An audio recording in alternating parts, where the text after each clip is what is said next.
hari raya, pernah juga meminta kepada Nabi, ya Rasulullah, bolehkah kami hari raya itu nebeng saja, ikut jurang orang Yahudi?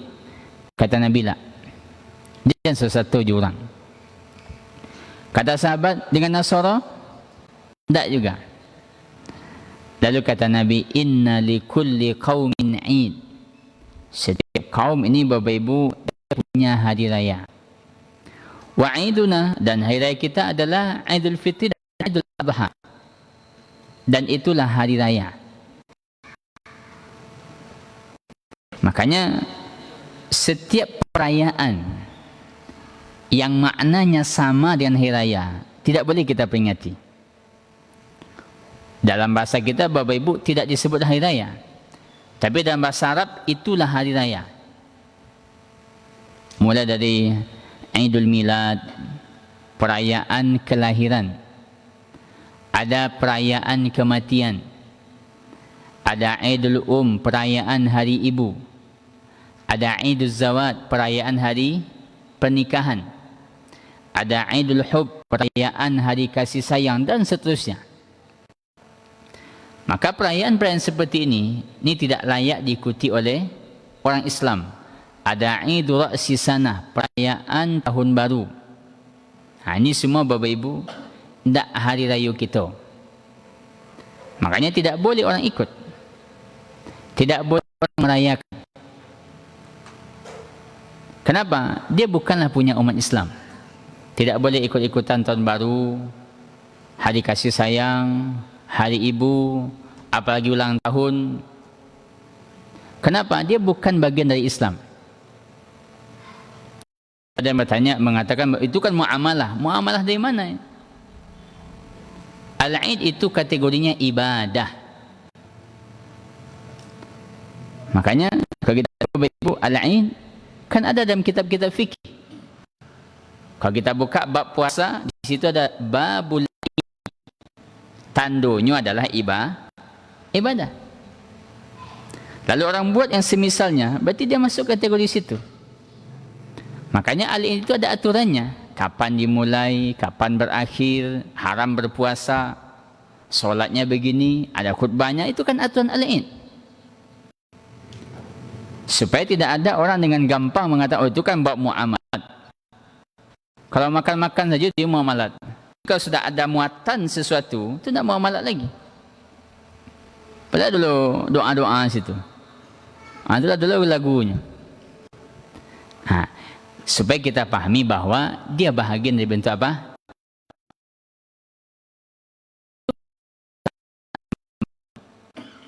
Seperti Al-Imam Ibnu Qayyim membahasnya lebar tentang Idul Kuffar, hari rayanya orang kafir, dalam kitab beliau Ahkamu Ahli Zimmah. Dan itu beliau urai, termasuk yang ikut, jangankan merayakan, mengucapkan Natal saja bermasalah. Tidak satu gitu, tidak pengen makan-makan bagi, tidak duduk-duduk mereka, hanya mengatakan selamat, tidak boleh. Begitu para ulama dalam menjaga Islam, menjaga syariat. Makanya Al-Id itu dia bukan dalam bab muamalah, tapi dia dalam bab apa? Ibadah. Ada sunnah-sunnahnya, solatnya begitu, ada kekhususannya. Karena dia syiar Islam, ibu-ibu bawa ke lapangan, anak-anak dibuat juga, dan seterusnya. Makanya Bapak Ibu, supaya tidak ada orang yang terkadang ikut merayakan perayaan orang-orang kafir. Dan jangan terpengaruh walaupun yang ikut-ikutan orang-orang terpandang.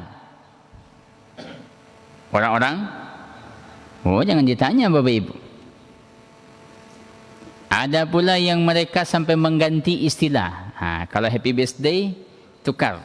Gantinya Mad Milad. Itu isi.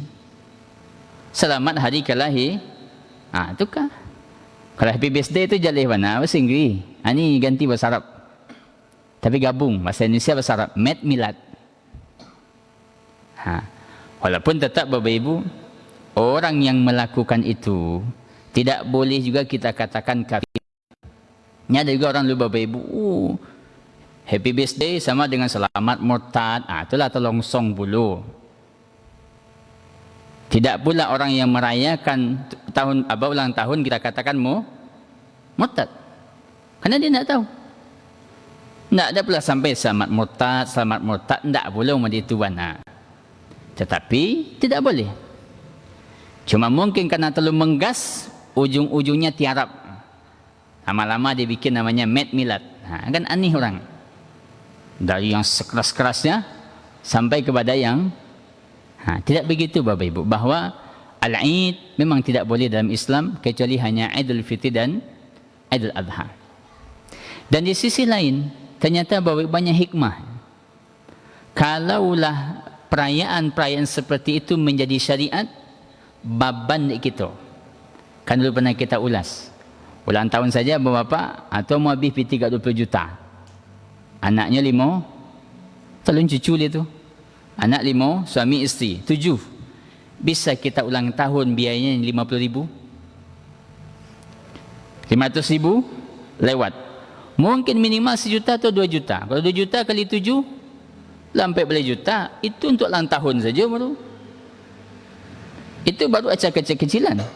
Kalau dia undang kawannya di sekolah satu kelas, kalau dia undang tetangga-tetangganya, kawan mengajinya pula, habis 5 juta seorang anak. Kalau 5 anaknya 25. Makanya Bapak Ibu, ketika dia tidak menjadi syariat, itu kemudahan bagi kita. Karena memang hari raya ini dia mempunyai beban biaya. Jadi kita ulas, Idul Fitri Allah mudahkan dengan zakatul fitri. Makanya orang miskin di hari raya Idul Fitri, supaya dia tidak bekerja dan tidak memikirkan dari mana dia dapat uang untuk membeli bahan makanan di hari raya, karena dia haram berpuasa. Makanya saya termasuk sedih Bapak Ibu kalau khutbah Jumat, alun selesai kita bakal khutbah, baru sih kita mulai khutbah tu lah mulai mengalih. Itu ibu. Makanya kalau bapak pengurus misalnya, kan ada pengalaman tahun ini, tahun depan kita solat lagi. Kalau nampak orang berjualan di hari raya, agih zakat fitrah banyak-banyak. Mungkinnya perlu utangnya banyak segala macam, kan ibu buat. Orang pergi solat Aid, nyupai manggalih je. Kok leka 1 juta untungnya dia je lah. Tak mungkin pula segitu untungnya. Berarti dia memang butuh. Kecuali kalau memangnya menangguk daya karuh, ini orang rayu, rami ustaz kesempatan, itulah lain masalah tu. Itu berarti pemahaman yang tidak benar terhadap hari raya. Seharusnya dia ikut hari raya. Orang hari raya bapak ibunya pun mengalih juga ni buat. Kalau dia memang butuh, sebanyak-banyaknya kasih zakatul fitri. Mungkin akan bayar hutang, mungkin segala macam, kasih banyak-banyak. Itu yang lebih berhak dikasih banyak. Supaya di hari raya, minimal di 1 Syawal, dia tidak pergi jualan. Dia tidak pergi jualan. Kenapa? Karena memang kita ketahui hari raya dia punya apa? Beban biaya. Maka idealnya semua kaum muslimin tidak ada yang pergi ke lapangan nyupai manggalih. Jadi ketika selesai solat, ini nak pengana, nak dengar khutbah lah. Pandang ke membuka galih. Kan ibu buat. Baik. Jadi Bapak Ibu rahmatullah subhanahu wa ta'ala, kenapa dia punya beban? Idul Adha yang tadi kita ulas lebih Allah mudahkan. Bukan hanya yang pokok, tetapi sudah kepada yang lebih mewah. Daging bagikan semua. Makanya Bapak Ibu, daging korban ini untuk semua kaum muslimin. Dan jangan sampai ada orang kalau diberikan kekayaan gengsi menerima daging korban. Awak tak daging korban, awak lebih banyak pituan. Jangan. Itu tak sedekah bagi itu. Itu tak pembagian daging miskin. Tapi itu adalah daging untuk yang kaya dan untuk yang miskin. Untuk yang rajin ke masjid dan yang jarang ke masjid, semoga rajin ke masjid. Untuk yang pemurah di kampung atau yang sembilik di kampung. Hanya sembilik ustaz dan agi lah. Kan ada Bapak Ibu menghitung kupon itu, nanti fikir, aku pajak aku sembilik kampung ustaz. Agi dengan korban. Kalau itu korban, siapa pun kasih. mau yang kaya, mau yang miskin. Dan bagi bapak ibu yang kaya, jangan merasa terhina pula dengan diberikan daging di antara daging korban, daging kupon, merasa rendah. Tidak. Itu bukanlah pembagian daging miskin, tapi itu daging korban. Semua kaum muslimin diberi. Intinya apa? Supaya kita makan sama-sama. Kalau yang kaya sudah terbiasa makan daging, sekarang kita kaya miskin makan daging. Baik. Maka intinya bapak ibu, maka al-Id dia adalah ibadah dan dia merupakan karunia yang Allah berikan. Masih tersisa satu al-Id, Idul Adha. Salam dan salam buat baginda Nabi alaihi salatu wassalam. Allahumma salli ala Muhammadin wa ala ali Muhammad. Sunnah Nabi alaihi salatu wassalam, dialah yang mengatur segala hal terkait ibadah. Maka di samping kita mengetahui, perlu juga kita bapak ibu menerima dengan apa yang merupakan sunnah. Karena sebagian orang kadang-kadang agak balik bantuan. Coba bapak, kalau ada imam solat masuk ke saf-saf kita, lalu mengatakan, Pak, rapian seketik, kira-kira ala kecik apa-apa. Imam, lah kamu mulai solat, istaqimu wastau, saf lurus dan rapat. Atau ada pak-pak nak numpang sini safnya. Ada yang jarang situ. Pak imam ke situ, rapian Pak. Geser kamari, pindah kamari. Kira-kira jamaah ngomong apa itu Pak? Kalau maju nah imam. Kenapa? Dia tidak siap. Padahal itu memang kewajibannya imam. Kewajibannya atau misalnya kalau ada bapak yang buat sajadah, Pak, kau jangan kita pakai karpet masjid lain. Kalau Pak pakai sajadah kau gadang terpakai tampik nak rapik saf, kan begitu. Kira-kira bapak ngomong apa ini? Berarti dia butuh kesiapan. Kenapa? Memang itu sunnahnya. Alhamdulillah bapak kita sudah yang ada garisnya, tinggal melurian saja. Zaman Nabi tidak ada garisnya. Tidak ada karpetnya. Tidak ada kan? Kalau ini bukan tinggal meluruskan tumit kita, luruskan dengan bagian belakang saf. Atau contoh lain. Kalau Jumat, bapak-bapak, kalau misalnya khatib mengatakan bapak-bapak segera maju duduk ke depan. Saya kadang-kadang sampaikan begitu, sebagian jemaah nampak balik. Bukti balik, tidak badan suara mungkur. Kan itu yang punya hak kan hanya khatib saja. Bapak-bapak kaum muslimin dan di belakang maju ke muka, kan bisa begitu. Sebagian kaum muslimin lagi dangannya, acuh saja ya. Untuk nama nangai, ini dua-duanya. Atau kita katakan bapak ini tonggak majulah ke muka, tidak maju. Yang dah tonggak. Berarti butuh kesiapan. 2 minggu yang lalu bapak ibu, saya khutbah di sebuah masjid besar, sebuah kota. Kalau minggu lalu kan kita sini, 2 minggu yang lalu. Sedang khutbah, baru saja mulai khutbah, saya lihat ada yang mengumpulkan infak. Masjid kadang. Lalu saya katakan, baru saya membaca Alhamdulillah innal hamdalillah. Baru selesai itu saya katakan, Pak, Ustaz yang di belakang yang sadar mengumpulkan infak, duduk situ berhenti. Jemaah semua lihat begitu. Yang tadi menunduk ke bawah, saya kata. Mungkin sesekali, mungkin khatib yang mari orang minta infak. Jangan bapak ibu, orang sedang solat, sedang khutbah, hanya menjalankan tidiang ni baru. Menjalankan kan tak boleh. Makanya alhamdulillah di masjid kita tak ada ketiding yang berjalan. Kalau itu bukan ketiding yang berjalan bapak-bapak, orang nama jalan sedang khutbah. Dia sedang khutbah, tombol mariaknya leh. Pak, Ustaz, masjidnya luas dibandingkan masjid kita ini. Ustaz, tolong yang sedang mengumpulkan infak berhenti duduk situ dengan khutbah. Kenapa? Itu kan haknya khatib. Makanya kaum muslimin siap dengan teguran-teguran khatib. Dan saya mungkin termasuk yang sering mari orang di atas mimbar. Anak-anak ribut, sering. Dan anak-anak main HP di sudut masjid, pernah je. Dan apa-apa nak main HP, pernah je. Dan apa-apa nan merokok dalam masjid, ada je. Masjidnya luas bapak-bapak. Tapi belum selesai masjidnya. Di bagian belakang itu ada tempat duduk. Berdua apa-apa lemak petik rokok di situ. Sedang khutbah menyampaikan apa-apa nak merokok belakang matian rokok duduk elok. nan mari apa-apa nan mau nurun barang mangkik barang, itu masjid sebelah. Tapi tidak dalam masjid, di luar masjid. Kan sebelah tu, di sebelahnya terminal. Mungkik barang, nurun barang. Hari Jumaat, orang khutbah. Itu saya sampaikan, Pak, yang di luar berhenti kok ia kan mangkik barang, bawa je jauh ke sini nak. Mangkik masjid. Allah turun, kabik, kalik. Jangan Bapak Ibu.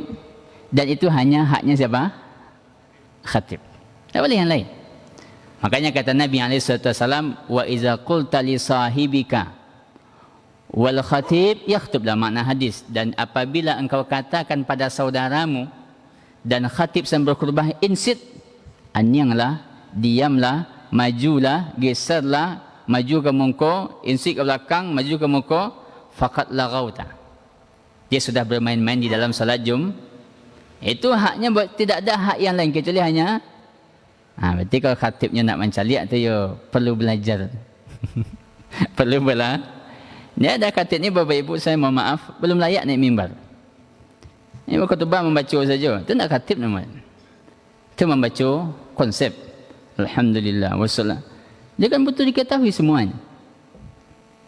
Kalau begini orang, makanya berkhutbah itu tidak sama dengan ceramah. Kalau ceramah Bapak Ibu nak taluk, berhentilah, selesai. Tapi kalau khutbah kan tak bisa begitu. Baik dia kemampuan menyampaikan, termasuk tingginya suara. Dia kalau ada khatib yang suaranya lemah, kadang-kadang tak bisa lu mempasang mikrofon dekat mulutnya, itu nak ditukar. Tidak apa-apa. Kenapa? Ia memang tidak mampu lagi mengangkat suara. Nabi ketika berkhutbah, suaranya bagaimana? Tinggi. Itu Nabi. Dan sekarang, dan dulu Bapak Ibu, Nabi nak pakai mikrofon, karih saudara Nabi, apalagi kalau pakai mikro. Baik, mari pada bahasa kita Bapak Ibu. Maka itu semua diatur dalam apa? Sunnah Nabi kita alaihi salatu wassalam. Tentang khatib, tentang salat Jumat, tadi tentang saf. Itu kan sebagian contoh-contoh yang sering kita, termasuk yang ada di depan kita, kurban. Itu kan sering juga kita ulas, juga mengacu kepada sunnah Nabi alaihi salatu wassalam. Makanya mengusir korban jangan disaran ke tukang bantai. Jangan diserahkan ke tukang. Dia nak ngerti. Saya pernah numpang di LPH, kita pernah numpang di LPH, 2 ekor atau 3 ekor. Hanya ke dibantainya. Kecian, Pak, bisa tunggu sebentar. Kita tutup di belakang ko. Nak ba'a bagi, nak ba'a bagi. Dah ba'a meneri'inyo. Tapi dalam syariat bermasa, dia nak ngerti. Dia nak pandai cik mana bias saja. Nak ngerti fikihnya.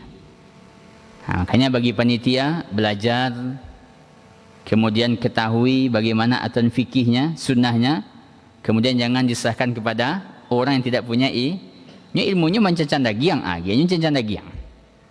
Nyo ilmunya menguliti jawi, dia menguliti jawi. Jangan dikasih hal-hal yang dia tidak punya ilmu. Kalau menguliti jawi, artinya ahlinya tu. Kalau kita yang maju, bapaknya enggak pandai menguliti jawi, memisahkan tulang dengan daging, di pagi bersanjung nak selesai siku. Tapi kalau yang ahli, mungkin tidak sampai 1 jam. Dia sudah tahu caranya. Itu kembali kepada apa? Ilmunya. Tiga kapan-kapan lah. Kalau perlu kita ulas, kita ulas. Tapi intinya Bapak Ibu rahmatullah, dia aturan kembali kepada apa? Sunnah Nabi alaihi salatu wassalam. Baik. Bapak Ibu rahmatullah subhanahu wa ta'ala, adapun ulasan kita pada malam hari ini, Ramadan, ulasan kita adalah tangisan. Tentang apa? Tangisan. Hari ini kajian kita tentang apa? Kebahagiaan. Atau di antara hal-hal yang bisa menjadikan hidup kita bahagia. Hidup bahagia ini Bapak Ibu, cita-cita semua orang. Jadi siapa saja yang hidup di dunia ingin hidup bahagia. Semua orang ingin bahagia.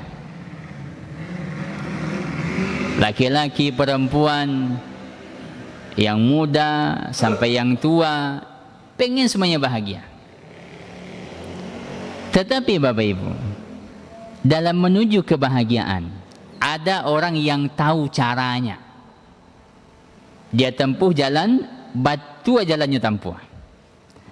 Ada orang Bapak Ibu tidak tahu bagaimana menempuh jalan menuju kebahagiaan. Dan bahkan sebagian orang salah jalan. Sebagian orang Bapak Ibu menuju kebahagiaan salah jalan. Tak tentu jalan dia. Misal, ada orang mengira Bapak Ibu bangun sesuka hatinya itu bahagia. Jam baranyo ketujuh jago, jam baranyo kalalo, dia memandang itu kebahagiaan, senang hatinya. Awak lalu jam berapa ketujuh, jago jam berapa ketujuh, kira-kira bahagia atau tidak? Tidak bahagia. Tidak akan bahagia. Walaupun dia bangun sesuka hatinya. Kok jam 7, kok jam 9, dan suka hati kalau mak inyo dia jago. Tapi dia salah jalan. Ternyata itu yang menyebabkan dia tidak bahagia. Kenapa?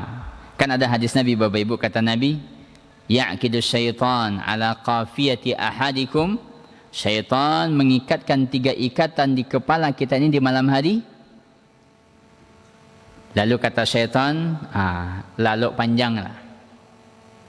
Silakan tidur panjang.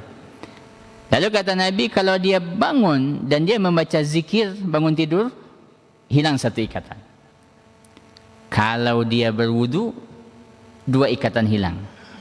Dia melakukan solat, hilang 3-tiganya. Jadi kan 3 menghilangkan waswas syaitan namanya. Lalu kalau dia lakukan 3 itu, kata Nabi, fa asbahat nasyitan tayyiban nafsi. Jadilah dia pagi-pagi itu nasyitan, semangat. Makanya orang beriman itu bagi semangat. Jangan pagi-pagi meloyo. Maka dalam bahasa surah Al-Adiyat, wal adiyati dhabha, orang yang tidak semangat pagi, saya mohon maaf, kalah di kudo. Saya mohon maaf, saya ulang, orang yang tidak semangat pagi disebabkan karena yang tadi, maka dia dikalahkan oleh apa? Kuda. Kuda itu pagi-pagi dia semangat. Ayam pagi-pagi semangat atau tidak, Pak? Semangat. Ayam pagi-pagi semangat. Bahkan saya mohon maaf, anjing pun semangat pagi-pagi. Padahal kan tiba-tiba buru itu. Semangat daripada tuannya. Dan tuan loloknya lah jago. Tapi berburu deh. Kapan-kapan kita ulas tentang dunia perburuan. Dunia perburuan. Baik. Dan tidak ada hubungan dengan dunia perburuan.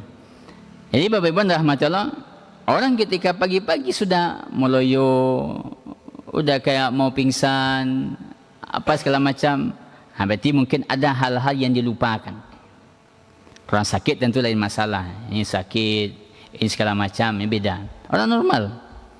Jadi kata Nabi, fa asbahat nasyitan tayyiban nafsi, pagi-pagi masalah semangat. Nasyitan tayyiban nafsi, jiwanya baik, bahagia, senang hatinya. Kenapa? Dia lakukan 3 hal, dan ini Bapak Ibu Nabi yang sebutkan. Makanya orang bangun tidur Bapak Ibu jangan memonong panjang-panjang. Sebagian orang bangun tidur panjang monong, itu tidak boleh. Belum saatnya. Kalau sudah bermenung panjang-panjang, fikir panjang-panjang, belum mampu kita berpikir berat-berat bangun tidur. Bangun tidur itu pekerjaan yang mudah-mudah saja. Baca Alhamdulillah, pergi berwudu, murah tu. Tak banyak fikir pada. Jadi kok matilah, ia tu tambah fikir saja dia nak ia dulu. Tapi secara umum kan tidak ada yang sulit. Bagi zaman sekarang, kalau zaman dulu masih berjuang. Kalau mencuba apa-apa ambil air di semua. Dan pakai keran. Pakai apa namanya? Katrol. Saya masih mencoba zaman itu. Kalau kita mau berwudu atau mau mandi, olahraga pagi. Baik, pada zaman sekarang hidup air. Lampu tinggal hidup. Kalau zaman dulu pagi-pagi dia lampu segala macam banyak. Kalau sekarang Masya Allah sudah nyaman semua. Lampu tinggal hidupkan, air tinggal hidupkan keran. Tapi sekarang Bapak Ibu abadik je gue bagi. Makanya bangun tidur jangan lakukan yang berat-berat secara pikiran. Lalu ngapain? Baca zikir. Baca zikir mudah, berwuduk mudah, salat juga mudah. Nanti selesai solat subuh tu berfikirlah masalah apa yang perlu kita kerjakan dan seterusnya. Ada waktunya. Lalu kata Nabi, wa illa, kalau tidak dia lakukan itu, khabisan nafsi kaslan, jiwa memburuk, malih. Sedikit kalau bahasa sekarang apa? Sensitif, sensi. Orang menyapunya berangnya. Orang menyapa, atau bunyi di dapur, piring terjatuh, hanya merabu je. Terlambat kopi, dan seterusnya. Kenapa? Sensi. Ini pagi tu. Maka saya mohon ibu-ibu, sebagian kaum ibu, pagi-pagi apa pekerjaannya? Ceramah panjang. Hati ibu, jangan dibiasakan. Kalau ada ibu yang begitu, jangan dibiasakan. Dan itu mungkin di antara dosa kita di waktu kecil. Karena sebagian waktu orang tua mungkin pagi-pagi itu, karena banyak diurus, ni anak 3 segala macam sekolah, dalam pagi-pagi sudah ceramah. Itu dosa kita dulu. Tapi intinya ibu-ibu jangan. Pagi-pagi dah ngamuk-ngamuk, marah-marah, ceramah panjang-panjang, hilanglah kebahagiaan. Lalu kalau ada masalah, selesaikan. Masalahnya, ini payah jago Ustaz, carian solusinya. Kalau sudah pernah kita ulas dulu, membangunkan orang yang paling mudah pakai apa? Tidak ada membangunkan ibu-ibu yang paling mudah kecuali pakai anggap baja coba. Siram. Tapi sampaikan malam-malam nak, besok kalau payah bangun, siram. Supaya tidak ada ibu-ibu membangunkan anak pagi-pagi umur 20 kali. Nak, jago le nak. Nak luluk je baru. Nak, jago le nak. Ulunnya jago anak le. Itulah mulai ke emosi sikit. Kenapa? Perlu carikan cara. Supaya pagi-pagi jangan ngamuk. Baik. Khabisan nafsi kaslan. Lalu yang kedua apa akibat buruknya? Malas. Inilah kebiasaan buruk sebagian orang. Lah jago talambe, melompek ke kedai sebelah, duduk manuang jam 9 hari di kampung ala kojo ya. Ini jam 9. Maka Bapak Ibu, orang beriman tidak boleh malas.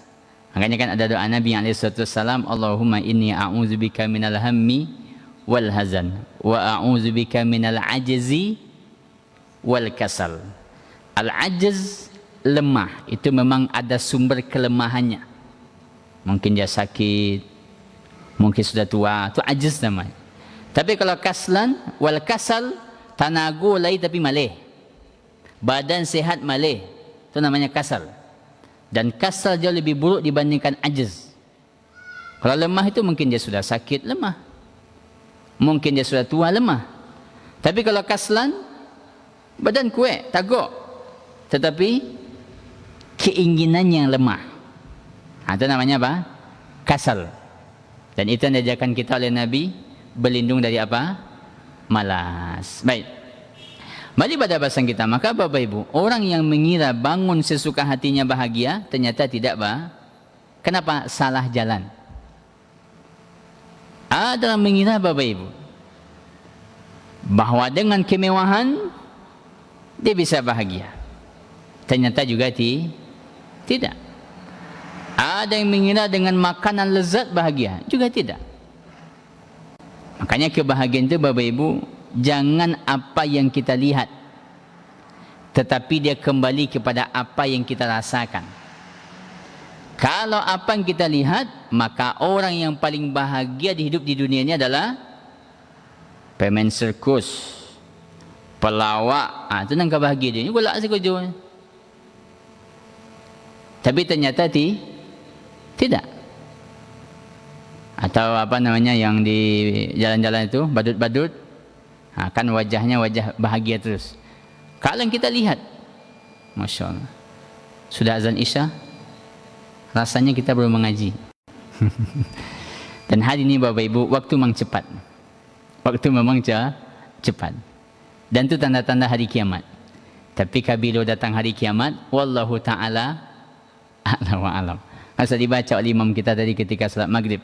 Wa yas'alunaka 'anis sa'ati ayyana mursaha fima anta min zikraha ila rabbika muntahaha. Urusan hari kiamat itu urusan Allah. Maka tidak boleh orang saya mohon maaf, sok-sok menganalisa bilo katibu. Dan yang lebih parah Bapak Ibu, adulunan percaya. Imam Mahdi 2020 macam-macam. Tak usah percaya. Kiamat itu kan datang, iya. Tapi kapan? Wallahu ta'ala a'lam. Baik. Saya tambah 2-3 menit baru kita tutup. Jadi Bapak Ibu rahmatullah subhanahu wa ta'ala, maka kebahagiaan itu jangan apa yang kita lihat, tapi sebenarnya apa yang kita rasakan. Makanya Allah katakan huwallazi anzalas sakinata fi qulubil mu'minin. Dialah Allah yang telah memberikan kebahagiaan. Berarti Bapak Ibu, kebahagiaan itu dia sesuatu yang ada. Karena ada juga orang berpandangan, malu kau bisa bahagia di dunia. Ada. Kebahagiaan itu ada. Tetapi di mana letaknya? Kata Allah, huwallazi anzalas sakinata fi qulubi. Tempatnya di hati. Bagi zaman sekarang Bapak Ibu, ni zaman, saya mohon maaf, zaman serba tipu-tipu bisa. Zaman poles-poles. Zaman editing. Bapak-bapak sedang menangis-nangis, ambil foto atau video, bisa keluarnya golak. Itu kecanggihan editing hari ini. Ibu-ibu sedang membudui, lagi masam mukanya, diambil foto atau video, bisa keluarnya tersenyum. Begitu kecanggihan belum lagi numpang-numpang berfoto yang mengamik di muka kamera saja, macam-macam. Kalau muka kamera ngamik, habis kamera dan seterusnya. Itu zaman sekarang seperti itu. Sehingga semuanya bisa dipoles. Orang bisa kelihatan tampil bahagia, bisa kelihatan tampil kaya, bisa kelihatan tampil mewah. Maka sebagai orang Bapak Ibu, saya mohon maaf, pembeli nasi sebungkus ke restoran, penumpang foto. Lu setuju? Nama buat nasi pada bungkusnya, sebungkus. Nama foto, semeja. Zaman. Namanya ada numpang foto di depan mobil mewah. Nampak cokna di depan mobil pejabat. Ini tak ada pejabat, numpang foto di muka pejabat. Ya begitulah zaman sekarang. Tapi dia bahwa kebahagiaan di mana? Fi qulubi. Letaknya di mana? Di hati. Dan hati juga Bapak Ibu, hati semua orang. Kalau kelezatan, kenikmatan sesaat di dunia lama, lezat, bisa semua orang. Saya ulang, kalau bersifat kelezatan atau kenikmatan sesaat di dunia, lezat, lama, bisa semua orang menikmati. Tapi kalau kebahagiaan, tidak Allah berikan kecuali ke dalam hati orang yang beriman. Makanya orang melakukan maksiat Bapak Ibu, dia mungkin merasakan lezat. Orang melakukan maksiat mungkin dia merasakan sedikit keenakan, kenikmatan. Tetapi tidak bahagia. Lamanya lain. Kalau selero, lain lama seleronya. Kalau dia pakai pakaian yang haram, lain nampak gagahnya. Kalau dia sesuatu yang haram, dia nikmati. Tetapi bahagia. Kenapa? Karena kebahagiaan Allah titipkan hanya bagi orang yang beriman. Makanya Allah katakan huwallazi anzalas sakinata fi qulubil mu'minin. Maka iman di situ tempat kebahagiaan. Iman sumber kebahagiaan. Kita kasih satu contoh sebelum kita tutup. Orang ketika beriman, kan ada iman pada Allah, iman pada Rasul, iman pada malaikat dan seterusnya. Kita ambil contoh iman kepada takdir misalnya. Kita kalau beriman dengan takdir, maka insyaallah hidup kita bahagia. Dan hidup Bapak Ibu, tidak ada yang perlu kita terlalu risaukan. Apa yang perlu kita risaukan dalam hidup? Segala sesuatu tentang hidup sudah Allah tuliskan semenjak kita sebelum lahir. Berapa usia kita dahulu?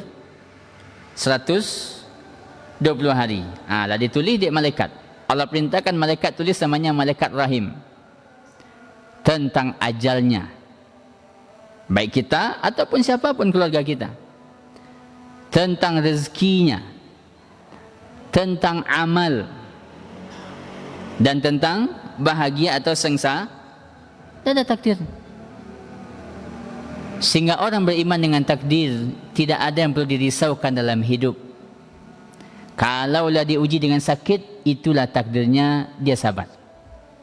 Kalau diuji dengan kebaikan, hatta syukur. Kan apa kata Nabi SAW, ajaban li amril mu'minin. Orang beriman itu Bapak Ibu, kalau bahasa anak mudanya, the best semua kondisi. Rancak satu kondisi. Istimewa semua kondisinya. Bagus kondisinya. Bagaimana? Kalau dia diuji dengan keburukan, dengan musibah, sabar. Itu jurusnya. Kalau diuji dengan kebaikan, syukur.